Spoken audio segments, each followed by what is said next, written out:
Blog Talk Radio. Writing your book is the easy part. Promoting your book so readers can find and purchase it is the hard part. Welcome to the Author Chat Show, hosted by author-publisher Lynda D. Brown.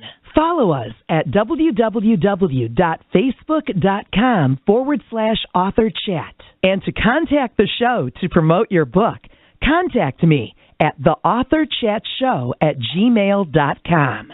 Stay tuned and listen to today's show.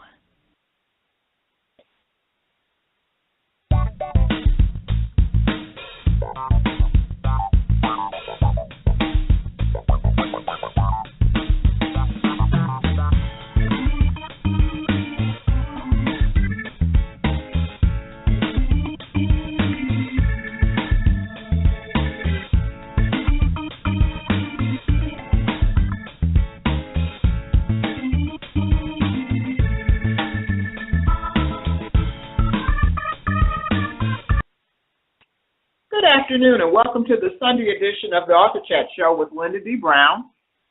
My guest today is author Jeff Hastings. Jeff is stopping by the Author Chat Show as part of his WNL virtual book tour. We're going to chat with Jeff about his book, The Most Successful Failure in the World. Okay? We'll be right back to chat with Jeff after a word from today's sponsor. The Author Chat Show is sponsored this month by author Nathalie M. Vasquez. The title of his book is The Semantics of SEO, The Searcher's Intent, the Basic Edition. You can download a copy of this book on Amazon Kindle for $2.99.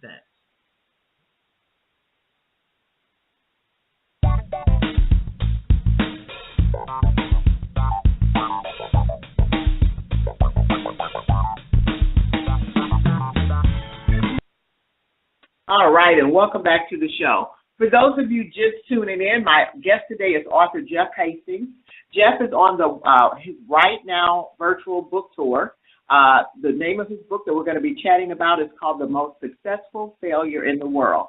This is Jeff's first time on the show, so let's bring him on with a warm author chat welcome. Jeff, welcome to the show. Hey, thank you, Lynda. It's great to be here. It's great to have you on the show, Jeff. Are you enjoying your WNL virtual book tour? Absolutely. Just started this week. We just released a book on February 24th, so just getting underway, and it's been very exciting so far. Excellent. Now, Jeff, since this is your first time on the show, why don't we get started by you telling us a little bit about yourself? Well, I live outside of Houston, Texas, in Richmond and Katy area, and I'm engaged to be married. I actually just got engaged a couple of weeks ago. Very excited about that. And also have, thank you. I've got 3 children. Kristen, that is 24 and a nurse. My daughter Avery is 19, a college student in fashion merchandising. A 5-year-old son named Logan, and then, of course, about to have 3 stepchildren as well. So big family. Awesome. Great. Now, Jeff, what type of career did you have before you started your writing career? Well, I started out, worked 28 years in the insurance and financial services arena. I managed a team of insurance agents and financial consultants, but pretty much have owned my own business since, I guess I was 16 years old. Wow. Mm-hmm. Wow, that's great. What did you do at 16? Well, at 16, I owned a sign company. Just started painting a friend's sign, and then just found myself at just dominoing, and I actually owned that sign company until I was 27 years old. And on the, with the insurance company, I started when I was 19 before I graduated from college, and as a file clerk, and just kind of worked my way up. And it's actually a summer job, and found myself there 28 years, and then retired there in 2013. Yes. That is awesome. So you've been, sales has definitely been a part of your life, especially your working life. Is that correct? Absolutely. Great. That is awesome. Yeah. All right. Now, so the name of your book is The Most Successful Failure in the World. Now, that's a great title. How did you come up with that title? Well, it actually came to me about 3 o'clock one morning, and, there were several titles that I was contemplating, and none of them really stuck out to me. And it wasn't until about 75% of the way through the book where I just, because I was thinking, it's not really, it's a book about success, but it's also, a book about learning about success through failure and through tribulation, that you realize what success should really mean. And that's a big part of the message about the book, is because me, like probably a lot of the listeners out there, that you often find yourself defining success with, houses and boats and cars and possessions. Mm-hmm. But in the end, you realize, and unfortunately, usually when things turn south, that you realize success didn't mean that at all. So the title just kind of hit me in the middle of the night, and I thought it was perfect. And once I had the title, it was very easy to finish the book. Okay. I so find that to be true, Jeff. I often tell people, and one of the things I used to tell my son, who's now in his 30s, growing up, is failure is actually just on-the-job training for what it is that you've been called to do. Do you find that to be true? Absolutely. And, it's all about our perception, too. What we perceive success or happiness to be, and that's really my definition of success now. It's one word, and it's happiness. If something makes you happy, then you're a success. It doesn't mean the other things. At the end of the day, it's what makes you happy that's going to make the difference to you.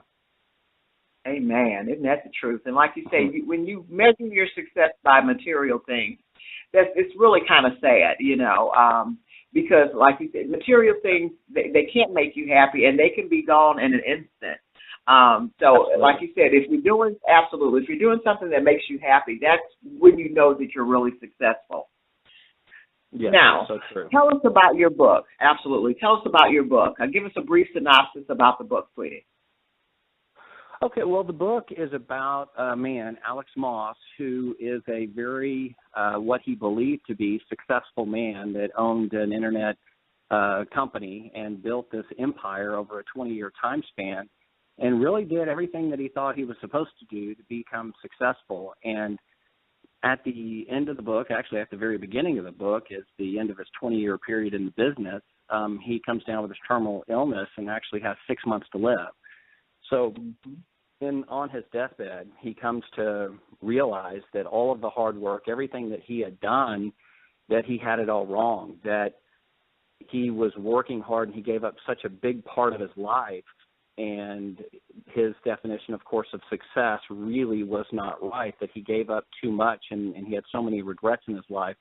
He has his daughter that worked in the business, and he taught her that the only way to get ahead was to do exactly what he did, and it's through hard work and, blood, sweat, and tears to get ahead. And once he came to the realization that that wasn't the right way, he realized that he had 6 months to change the business, to recreate his business in a way that when his daughter took it over, that would give her a better life instead of taking over her life like it did for him. So, the book takes, that's at the very beginning of the book that you learn that. He brings in his best friend, Peter Walker, to come in and help him rebuild this business. And there's a lot of twists and turns throughout it. Of course, the nonfiction part, I actually intended to write it for business owners that have this common problem of the business taking over their life, and you see divorce and financial problems and sacrifice and sickness that happen with small business owners. And I wanted to teach them that there is a better way to create that business.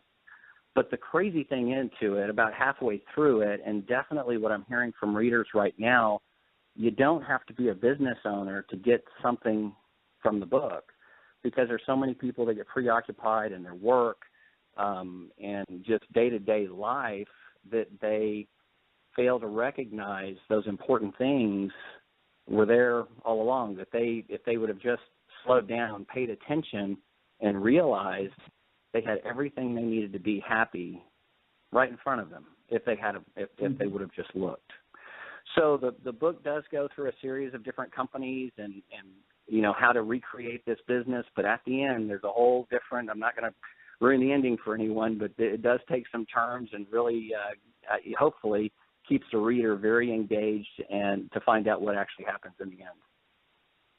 Well, I'm sure that this book is truly resonating with a lot of business people, executives, even ministers who find themselves so caught up in the business of ministry that they tend to neglect their personal life.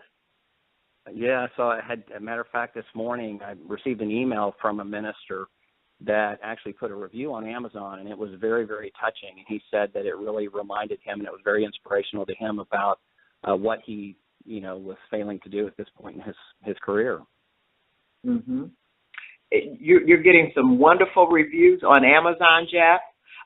Should be very proud of this book. How else are you marketing the book along with doing the tour with Paulette?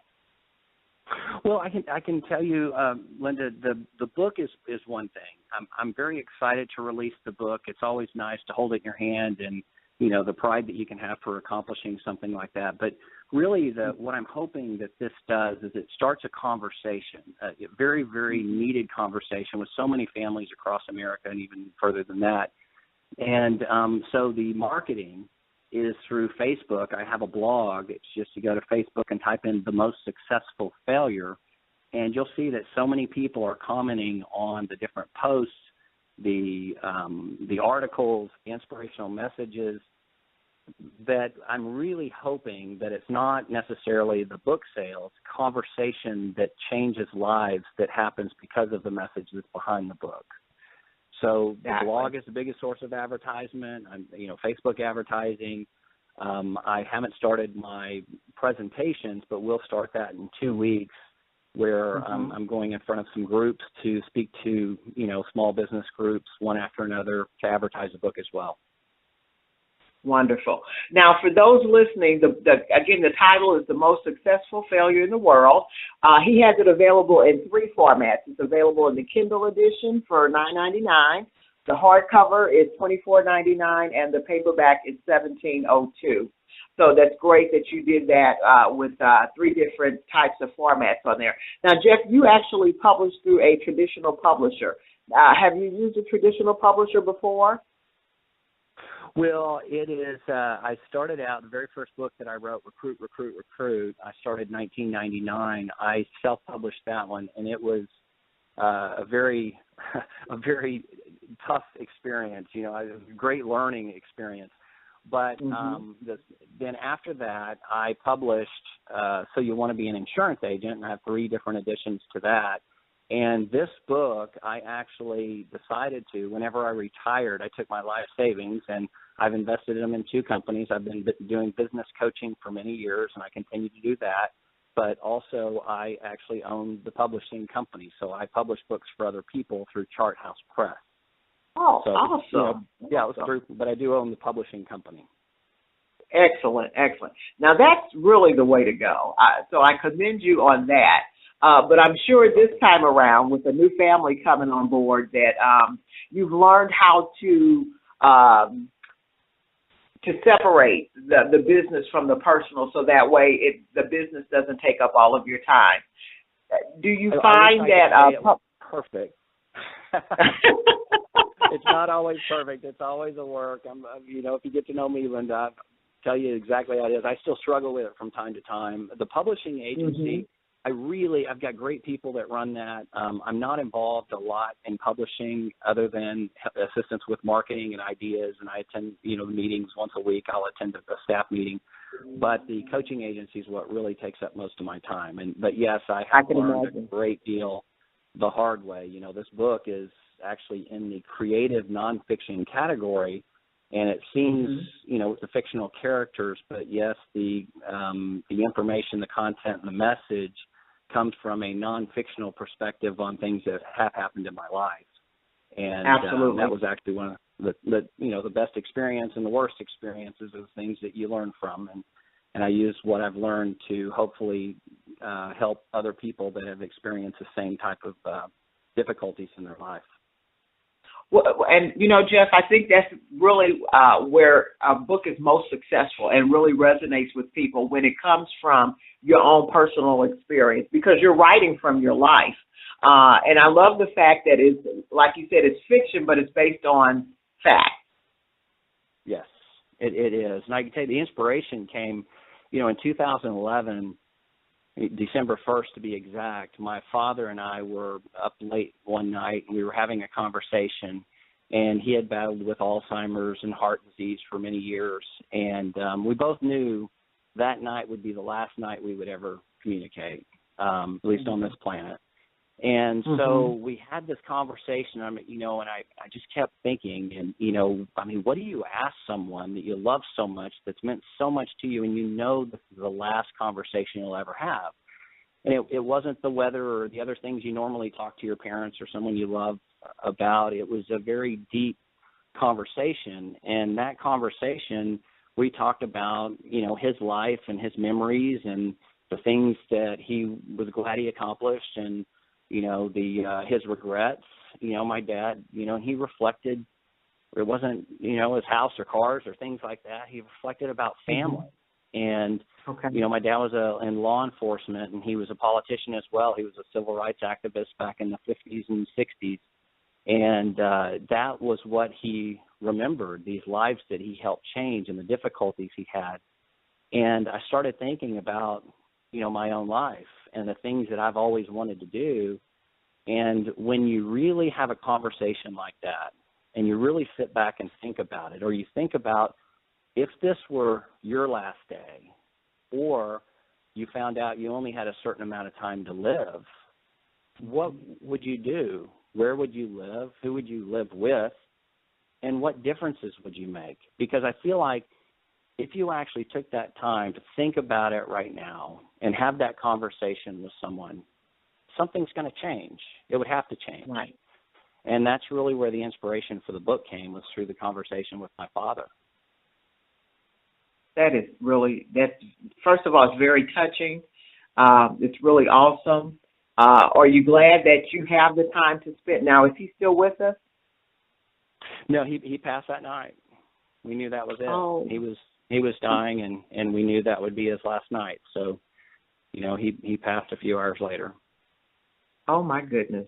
So, but weren't you really blessed that you actually had the time to spend with him to have that conversation, as opposed to, like amazing. You said, absolutely. We get so busy with things that are, honestly, like you said, when you look at it in the long run, it's really not that. So, I commend you that you were able to have that conversation with your father, and I could see why you would write a book like this, because, and I love his response that family is way more important. So I think that is just absolutely. His just eyes lit up, and, just seeing his, when he would talk about the times we had and his memories, and even though he was only 74 years old, he was ready to go. He had suffered for a little while, and but just the I guess that knowledge that he gave me that night just really made me go through this self-reflection and change and think about, there's one thing that I've always wanted to do, and it's something I'm very excited about now, and that's working with homeless shelters for kids. There's 1.6 million teenagers and younger that are homeless in our country, and 3,600 estimated to almost 5,000 in the Houston area where I live. And that's something that I always wanted to do, and that's I work with a shelter in Houston, and we've got a gala, matter of fact, this week. Very excited about it. Just a great organization. Wonderful, wonderful. Jeff, what would you say if you had an opportunity? And it's so funny that you would talk about the homeless shelters for the kids, because I was writing down a question that I wanted to ask you, and it kind of pertains to the young people. So if you get an opportunity to talk to a group of young people with the knowledge and the wisdom that you have, what would you say to these young people that are so busy with this new technology? They're always on their phone, they're always tweeting, they're always on Facebook. What would you say to, and they don't spend time with their family? What would you say if given an opportunity? Well, the funny thing is, Lynda, I don't think it's just the younger people. Even I've seen grandparents, and it seems like they're on their cell phone. I have a little part in the book too, and it comes from a very real experience that I had when I was out with my daughter having dinner one night. And my daughter and I always, and I guess for the past 7 or 8 years, we started playing this game. Tell me something about you that I don't know. She thought it was so funny that she goes, what do you mean? And I said, I want to get to know who you are, and I want you to know who I am. And when we go, we've done dinner dates. I do that individually with my children. And I said, let's just talk about something that's meaningful. And so it felt uncomfortable at first, but we really talk about some neat things and saying, let me think about something in my life that you don't know. And she looks forward to it now. But as we were playing that game, we looked over, and there's this family of 4, and just a beautiful family. And they're all there, and they're all on their cell phones, on Facebook or whatever they're doing, or texting someone.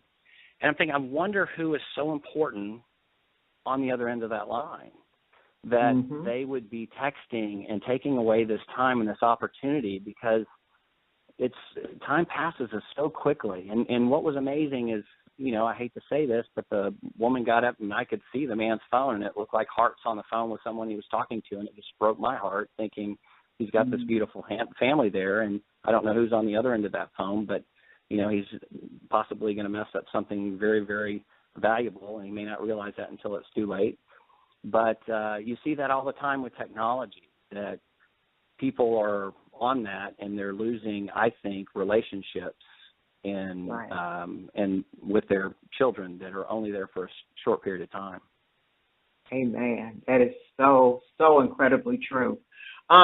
Jeff, are you working on a new book? This came out in, February? Are you working on something new, or are you just promoting? Oh, always working on something new. I actually, the crazy thing is, I've worked on a murder mystery for a little while off and on, but it's not the priority right now, and that's way out of the genre or my specialty. Even writing creative nonfiction was difficult, but now I'm just excited about it, and I'm addicted now to the creative nonfiction. But this book, there are actually 5 books that could come right off of it. And, the main character, Alex Moss, and this book is about Alex Moss and his journey through finding out he's ill and trying to correct some wrongdoings in his life and some other things that he learns after he's sick. But Peter Walker is, his closest friend, and there's a great book about him that it could be most likely I'm going to write these books, but the most successful failure in the world, Peter's story about leadership, about taking over a large business. And, his daughter Amanda, there's a story with Amanda as well, and, living in her father's shadow, but some other things that I don't want to ruin, as I tell you here. But also, there's Brandy, an employee of the company, would be a great book on change management for organizations that go through these massive changes and how it affects employees. And, so the different characters, there's a book in every one of them. So depending on the success of this book, I will hopefully write at least 1 and possibly up to 5 different stories that come right off of this book. Wonderful. And don't you love when that happens? That's exactly what happened with me with my book. I wrote 1 book and ended up doing a series with the different characters from that 1 book.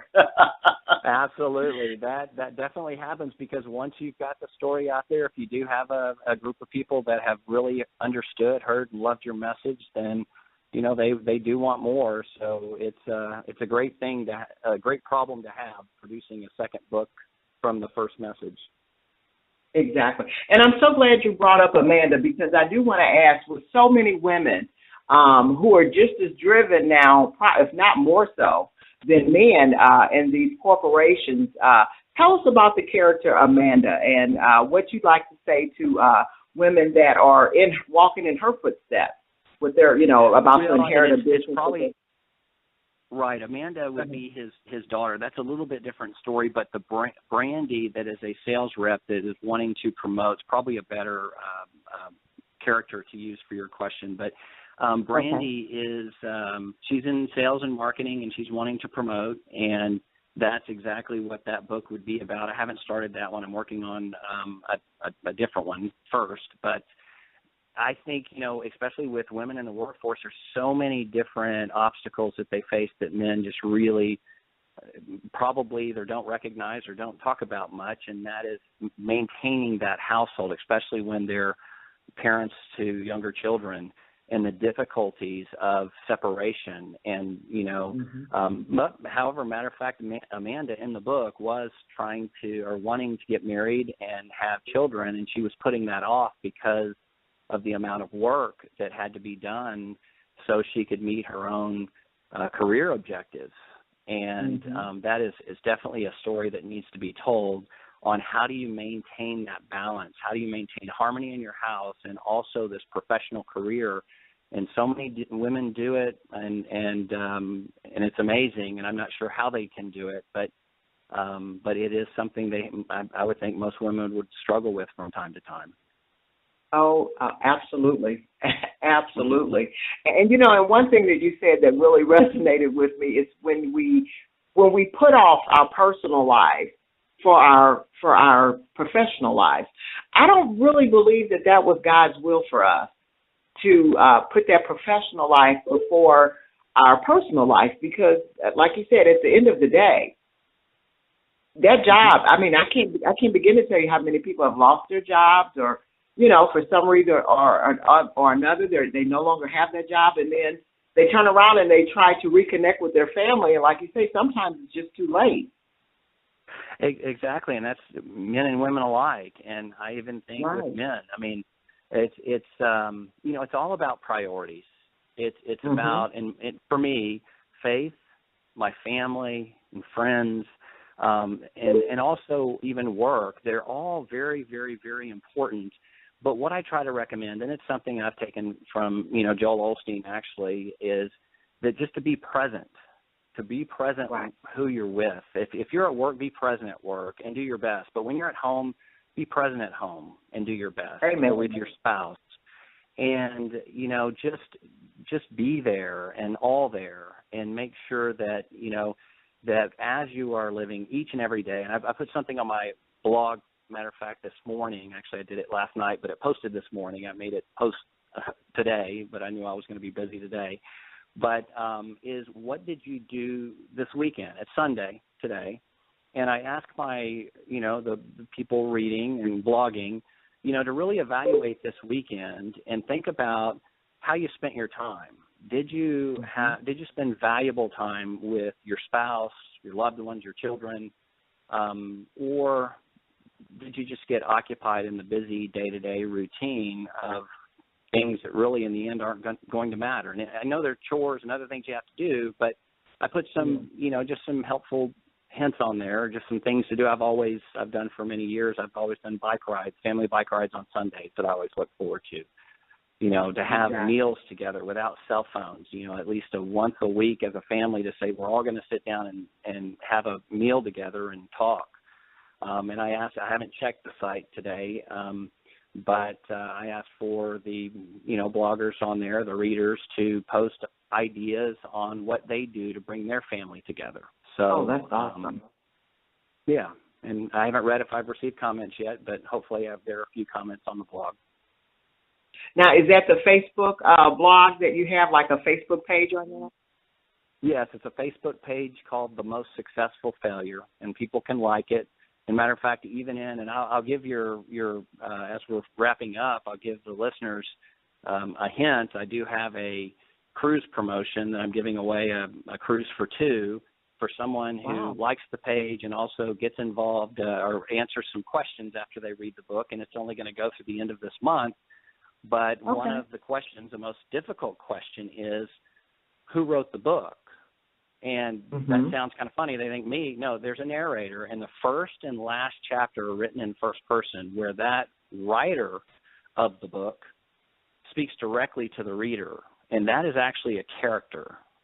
So if they can figure that out, and they should, as long as they're paying attention when they're reading, that is a big hint to win that cruise. And it's a very it's a very important point that some people are kind of missing as they're reading the book. But that is actually a character. Wow. Jeff, could you do me a favor? Could you post that on the Author Chat Facebook fan page? And it's just facebook.com/AuthorChat. And I'll be more than happy to promote that along with your book. I sure would. It's on our blog as well, and they can click on it, and they just click on cruise promo, and it will tell them about it, and they can answer the question there as well. But I would be happy to do that. Wonderful. We got about 30 seconds left. Any final words, or do you have any events coming up that you'd like to tell us about, or any final words for my listening audience? Well, I just encourage everyone listening to really take time. Don't live life with regrets that you know you're going to have if you don't take time to really think about the message that we're discussing right now that's mentioned in the book and what we've been talking about, and that is, make sure your definition of success is one that you will not regret when you find out it's your final day, the one that you could look back on and say that I made a difference, and whatever that difference is, whatever you would like to do, because we're all going to find out one day, or we're all going to have that day when we're no longer on this planet. The question is, what are you going to do between now and then? So live life with no regrets, and just live life with meaning, live it intentionally, and don't wait until it's too late. Wow. I couldn't have asked for a better ending for this interview, and I agree with you 100%. Thank you so much for stopping by and sharing your book with us. I definitely have to get a copy. Well, I've already sent you one, so you should receive it tomorrow or Tuesday. Oh, so thank you very much for having me, Lynda. I really appreciate it, and thank you for having me on. No problem. Enjoy the rest of your Sunday, and thank you so much for coming on the show, sweetie. Bye-bye. You too. Bye-bye. All right. That was author Jeff Hastings, Hastings. And again, the title of his book is called The Most Successful Failure in the World. Great interview. I agree with him 100%. Live life like tomorrow is your last day on earth. How would you live your life? Would you do something different? And like he says, you can even win a cruise by going onto the Facebook page and answering the questions. So hopefully he's going to put that on there for me so that way we can promote that. Thank you so much for joining us today on the Author Chat Show. I really, really hope that this interview gave you something to really think about when it comes to just how busy we are and the things that we might be neglecting that we're going to really, really be regretful of. We have to remember we're not guaranteed tomorrow. So I'm going to take a page out of Jeff's book. Live life like, tomorrow is your last day on earth. So, try to get your priorities together and figure out what's really important to you. Okay, well, thank you so much for joining us this week on the Author Chat Show. We'll catch you here next time. Enjoy the rest of your Sunday. Good night.